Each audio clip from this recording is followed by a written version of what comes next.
Hey guys, I'm Brent. Welcome to the Daily Devo. Today we're going to ask and answer the question, is God enough?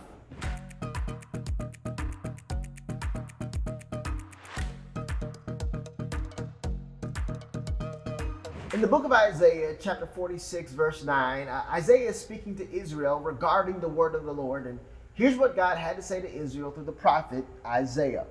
He says, "Remember the things I have done in the past. For I alone am God. I am God, and there is none like me." One of the reasons why God had to remind Israel to remember the things that God had done in the past was because throughout its history, Israel had a horrible reputation of idolatry. And for those who don't know what idolatry is, that's the worship of other gods. But to be even clearer, it's the worship of other false gods. This horrible transgression would lead to God's judgment. God would allow Israel to be overtaken by Babylon and spend an extended period of time in exile. Instead of Israel realizing that their exile to Babylon was God's judgment on them because of sin, they took it as God forsaken them. And once again, they were tempted to fall back into idolatry and worship other false gods. In an effort to help them avoid committing the same sin of idolatry, God tells them to remember the things He's done for them in the past. For example, when Israel was in slavery in Egypt, they cried out for deliverance. God heard their prayers. When they were in the wilderness and had nothing to eat, He sent manna down from heaven. I mean, there are a ton of events I could discuss regarding how God always provided. Yet to Israel, God was never enough.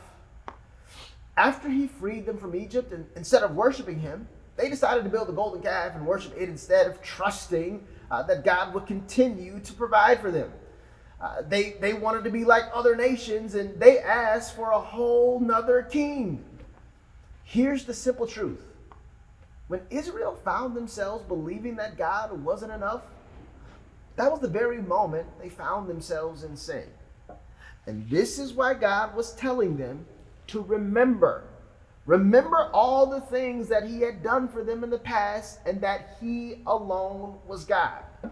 And because He's God, He's more than enough. Well, just like Israel, if we're not careful, we could fall into the trap of not realizing that God is more than enough. You know, we unfortunately live in a culture where more is most times viewed as better. You know, more money, more cars, more power, more stature. These are all the things that, again, if we're not careful, we can idolize. Here's the reality. Regardless of how much money, cars, power, or stature you possess, your thirst for satisfaction in life will never be fulfilled without a relationship with the one true and living God. Jesus tells us to seek first the kingdom of God and His righteousness, and all these other things will be added to you. My prayer for you and I is this. When we're faced with life's challenges and things get difficult, my hope is that we won't turn to the things that the world idolizes. Rather, my hope is that you and I will remember that God is more than enough. Because He is God alone, and there is no one like Him.